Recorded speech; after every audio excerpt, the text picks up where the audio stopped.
अगर आप ग्लोब उठाकर देखें तो सबसे नीचे भाग में चारों ओर पानी से घिरा हुआ एक सफ़ेद भाग दिखाई देगा। यही है विश्व का 7वां महाद्वीप अंटार्कटिका। यह कोई छोटा मोटा प्रदेश नहीं, अपितु 40 लाख वर्ग किलोमीटर परिघ में फैला हुआ, जिससे भारत जैसे 4-5 देश समा सकते हैं। क्योंकि आदमी ने इस इलाके को कभी देखा नहीं था, ना यहाँ कोई रहने वाला आदिवासी था, इसलिए यहाँ अपनी कोई भी आबादी नहीं है। आज भी बाहर देशों से आने वाले गिनती के कुछ वैज्ञानिक तथा लॉजिस्टिक के लोग, जो लगभग 700 से 800 की संख्या में है, अस्थायी रूप से निवास करते हैं तथा साल 1.5 साल रहकर अपने देश लौट जाते हैं। यह महाद्वीप चारों ओर पानी से घिरा हुआ है तथा जमीन और पानी का एक अनोखा रिश्ता है। कभी तो यह समंदर का पानी 1 से 1,500 किलोमीटर तक जमकर जमीन पर बिछी बर्फ का हिस्सा बन जाता है, तो कभी पिघलकर रिश्ता तोड़ देता है। इसलिए इसका क्षेत्रफल सर्दी के मौसम में बढ़ जाता है और गर्मी में घट जाता है। आज से करीब 200 साल पहले यह प्रदेश केवल कल्पनाओं तथा दंतकथाओं तक ही सीमित था। पृथ्वी के उत्तरी छोर पर आर्कटिक महासागर है, जो चारों ओर से जमीन से घिरा होने के कारण पूरी तरह खोजा जा चुका था। यह भी तापमान बहुत कम था। समुद्र का पानी शीत ऋतु में जम जाता है। इसी इलाके में धरती का पोलर बियर यानी कि सफ़ेद भालू पाया जाता है। भूगोलवेत्ताओं का यह मानना था कि पृथ्वी के उत्तरी छोर पर एक गड्ढा यानी महासागर है, तो उसे बराबर करने के लिए दक्षिण छोर पर विशाल उभार यानी महाद्वीप होना चाहिए। इस काल्पनिक महाद्वीप का नाम एंटी-आर्कटिक यानी आर्कटिक के विपरीत अंटार्कटिक रखा गया। ठेठ दक्षिण छोर पर आगे न जा पाने का कारण था दक्षिणी महासागर का बेहद ठंडा पानी, जो अंटार्कटिका को घेरे हुए है। शीतकाल में यह सागर 1 से 1,500 किलोमीटर तक जम जाता, तब कोई जहाज उस समय इसे पार कर नहीं सकता था तथा गर्मी के मौसम में 24 घंटे लगातार धूप होने के कारण बर्फ की चादर टूटकर बिखर जाती है, पर पूरी तरह नहीं पिघलती और 2-3 मीटर के टुकड़े यानी हिमखंड पूरी अराजकता के साथ घूमते रहते हैं, जिन्हें पैक आइस भी कहा जाता है, जो पत्थर की तरह मजबूत होते हैं और हवा के चलने पर टकरा कर जहाज की हालत खराब कर तबाही मचा देते हैं। इसलिए सब भाग खड़े होते थे और यह महाद्वीप सागर के कवच के पीछे छिपकर कभी किसी को दिखाई नहीं दिया। यह महाद्वीप लगभग गोलाकार है, सिर्फ गेंडे की नाक जैसे एक बड़े से सिंह को छोड़कर, जो दक्षिणी अमेरिका की ओर निकला हुआ है। यह सिंह है अंटार्कटिका का प्रायद्वीप, जिसकी जलवायु शेष ध्रुवीय इलाकों जितनी ठंडी नहीं है। इसी प्रायद्वीप में अंटार्कटिका दूसरे क्षेत्रों से निकटतम आता है। यहाँ से दक्षिणी अमेरिका केवल 1000 किलोमीटर दूर रह जाता है, अन्यथा ऑस्ट्रेलिया है 2500 किलोमीटर, अफ्रीका है 4000 किलोमीटर और भारत है 12000 किलोमीटर दूर। यह महाद्वीप न गोलाकार है, बल्कि एक उल्टी कढ़ाई की तरह भी है। जैसे जैसे हम इसके भीतर की ओर बढ़ते जाते हैं, इसकी ऊंचाई बढ़ती जाती है। सागर के किनारे से दक्षिण की ओर चलने पर हर कदम केवल चढ़ाई का ही होता है। आखिर में ऊपर जाकर एक समतल पठार आ जाता है। खोज। आर्कटिक क्षेत्र में अत्यधिक शिकार होने के कारण सील और व्हेल मछलियों की संख्या में भारी कमी आने लगी। मजबूर होकर मछुआरों ने दूसरे ठंडे क्षेत्र यानी अंटार्कटिका की शिकार की तलाश शुरू कर दी। इस खोज की महत्वपूर्ण प्रेरणा थी सील और व्हेल मछलियों से मिलने वाली चर्बी यानी तेल, जिसका उस समय और कोई स्रोत न था। साथ में स्वादिष्ट मांस भी मिल रहा था।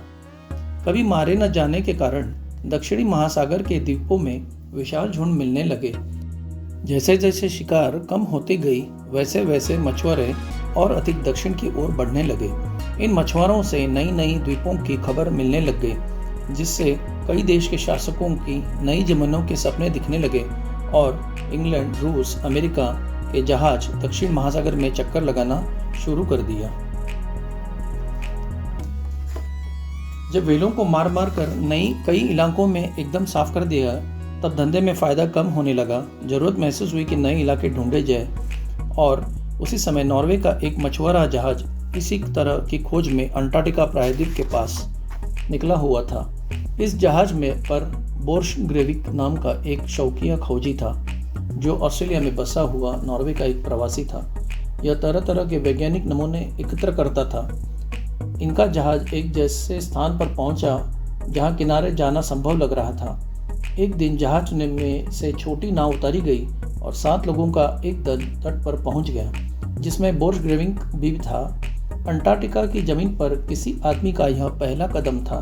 तारीख थी 24 जनवरी 1895, आज से करीब 200 साल पहले की।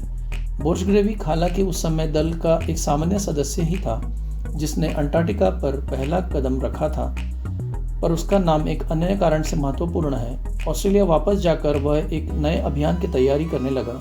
उसके नेतृत्व में 10 लोगों के एक छोटे से दल ने फरवरी 1899 में जनवरी से 1900 तक यानी पूरे साल भर अंटार्कटिका की धरती पर निवास किया।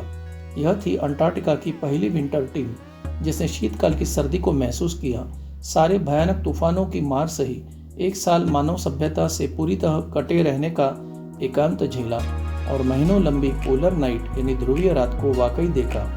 इनका दल स्लेज गाड़ियों को खींचने के लिए अपने साथ 75 कुत्ते ले गया था, जो अंटार्कटिका में जानवर का पहला उपयोग था। इस टीम ने मौसम के बारे में साल भर की जानकारी इकट्ठा की, पत्थरों और काई के नमूने एकत्र किए, पेंगुइन और अन्य पक्षियों का व्यवहार देखा और अंटार्कटिका में साल भर रहने वाले आने वाली कठिनाइयों का पहला लेखा जोखा किया। एक शौकिया खोजी की ओर से विज्ञान के लिए यह काफी बड़ा योगदान था। सन 1840 में फ्रांस की द उर्विल, अमेरिका का विल्सन और इंग्लैंड का रॉस ने दुनिया को अंटार्कटिका की वास्तविक जानकारी देने का प्रयास किया। सन 1900 में दक्षिण ध्रुव पर पहले पहुंचने की होड़ लगी थी और तब तक जहाज़ों ने पूरी परिक्रमा करके यह पता लगा लिया था कि रॉस सागर की तरफ से दक्षिण ध्रुव सबसे पास यानी 1300 किलोमीटर अंतर पर है। पहला प्रयास 1902 में इंग्लैंड के अन्वेषक रॉबर्ट स्कॉट का था। इसमें कुत्तों की स्लेज का प्रयोग कर आगे बढ़ने की कोशिश की गई। अंटार्कटिका के मौसम की जानकारी का न होना, कुत्तों को संभालने की निपुणता का अभाव उन्हें तट से मात्र 400 किलोमीटर अंदर तक जाने में ही कामयाबी हासिल हुई। अग्रिम 3 सदस्य रॉस, शैकलटन और विल्सन मरने की हालत में जैसे तैसे लौट आए। 4 साल की तैयारी के बाद 1908 में शैकलटन की टीम फरवरी में रॉस सागर के तट पर डेरा डाल दिया। इस बार उन्होंने आवाजाही के लिए साइबेरियन घोड़े का इस्तेमाल किया, जो काफ़ी हद तक सर्दी बर्दाश्त कर लेते थे। लेकिन भीतर 500 किलोमीटर पठार तक पहुंचते ही सब घोड़े मर गए। अब स्लेजों पर खुद आदमी सामान ढोकर आगे बढ़ रहे थे और मात्र दक्षिण ध्रुव से 180 किलोमीटर के आते ही बेहद कमजोर तथा थकान से चूर चूर होकर वापस लौट आए। शैकलटन का यह अभियान असफल हो गया। इस बीच रॉबर्ट स्कॉट फिर अभियान की तैयारी में जुट गया। उन्होंने अपने और शैकलटन के अनुभवों से कुत्तों के साथ साइबेरियन घोड़े भी लिए तथा नई मोटर चलने वाली कुछ इजाद हुई थी। उस समय बर्फ पर चलने वाला ट्रैक्टर भी लिया। इसी दौरान एक नॉर्वेजियन अन्वेषक रोल्ड एमंडसन भी चुपचाप अंटार्कटिका अभियान के लिए जुट गया था, क्योंकि उत्तरी ध्रुव पर जाने का उसका सपना पूरी तरह चूर चूर हो गया था। उसी दौरान अमेरिकी अन्वेषक पियरी ने उत्तर ध्रुव पर अपना पहला कदम रख लिया था, जिससे वह हताश होकर दक्षिण ध्रुव की तरफ अपना रुख उसने किया। 1911 जनवरी के मध्य में रॉस सागर पहुंच गया और आगे बढ़ने हेतु बेस कैंप बनाने शुरू कर दिए। अंटार्कटिका के पठार पर चढ़ना प्रारंभ हुआ। 21 नवंबर को वे ऊपर पहुंचे। यहाँ से दक्षिण ध्रुव पर 500 किलोमीटर था। एमंडसन ने क्रूर लेकिन व्यवहारिक फैसला लिया। उसने जख्मी कुत्तों को अधिक खाना या बाकी बचे कुत्तों को अधिक खाना न जुटाना पड़े, इसलिए कुछ कुत्तों को मारकर खाने के रूप में तब्दील कर दिया। उधर स्कॉट के दल में घोड़े मर गए। कुत्ते आगे बढ़े जा रहे थे, बेकाबू हो रहे थे, अतः उन्हें वापस कैंप छोड़कर खड़ी चढ़ाई और बर्फीली दरारों से संघर्ष करते हुए स्कॉट का दल अंटार्कटिका के पठार पर पहुंच गया। अब भयानक बर्फीले तूफान और गहरी दरारों से जूझते हुए 8 दिसंबर को एमंडसन का दल लक्ष्य से केवल 150 किलोमीटर दूर रह गया था। 5 सदस्यों के पैर बर्फ से गल रहे थे। कुत्ते थकान और भूख से आक्रामक हो रहे थे। पर उसने किसी को विश्राम करने नहीं दिया। डर यह था कि कहीं स्कॉट आगे न बढ़ गया हो। वे भागते रहे, आगे बढ़े और आगे बढ़े।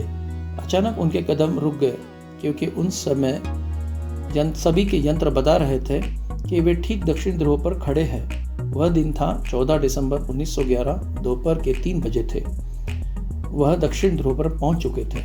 5 सदस्यों ने मिलकर नॉर्वे का झंडा गाड़ा, एक तंबू लगाया, उसमें अपने कागज गाड़े, 5 सदस्यों के नाम लिखे और अमेंडसन ने स्कॉट के नाम एक पत्र लिखकर उसमें संदेश लिखा, इस पत्र को नॉर्वे के राजा को देना। अमेंडसन के दल ने अब लौटना शुरू कर दिया। रास्ते में ढलान ही ढलान थी। बेस कैंप पहुंचने में लगभग 3 दिन लगे। दुनिया को कामयाबी बताने के लिए वे बेताब थे।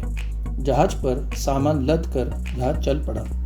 उधर स्कॉट 17 जनवरी 1912 में अपनी टीम के साथ दक्षिण ध्रुव पर खड़ा था। उसका सपना टूट चुका था, क्योंकि उसने नॉर्वे का झंडा फहराते हुए देख लिया।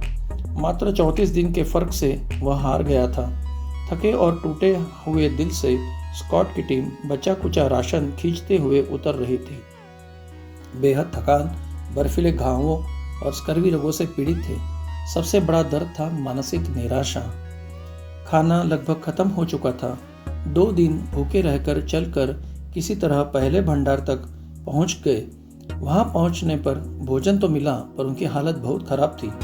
21 मार्च को वे अपने भोजन भंडार से केवल 18 किलोमीटर दूर थे, पर रास्ते में भयंकर बर्फीला तूफान आरंभ हो गया, जो रुकने का नाम ही नहीं ले रहा था।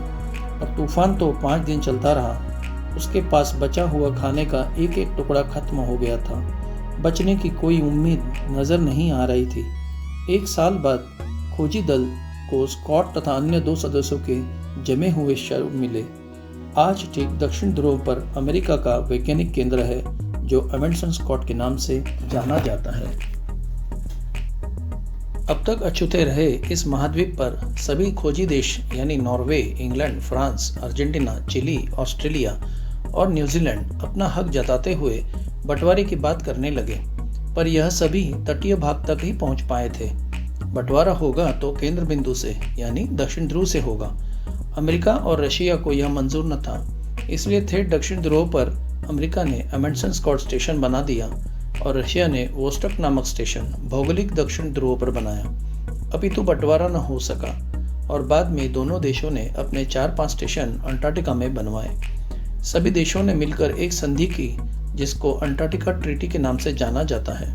इस महाद्वीप पर किसी देश का अधिकार नहीं होगा और विज्ञान एवं संशोधन हेतु ही यहाँ कार्य होगा। भारत ने अपने अंटार्कटिक अभियान की शुरुआत 1981 में की और 1983 में उसे वीटो अधिकार मिला। एशिया में भारत, चीन, जापान एवं दक्षिण कोरिया को ही यह अधिकार मिला है। मेरे इस वीडियो में अन्वेषण की कुछ फोटो इंटरनेट से लिए हुई है तथा जानकारी श्री अरुण जी की लिखी हुई किताब रोचक और रोमांचक अंटार्कटिका से ली हुई है। अगर यह वीडियो अच्छा लगे तो लाइक, कमेंट और शेयर जरूर करिएगा। धन्यवाद।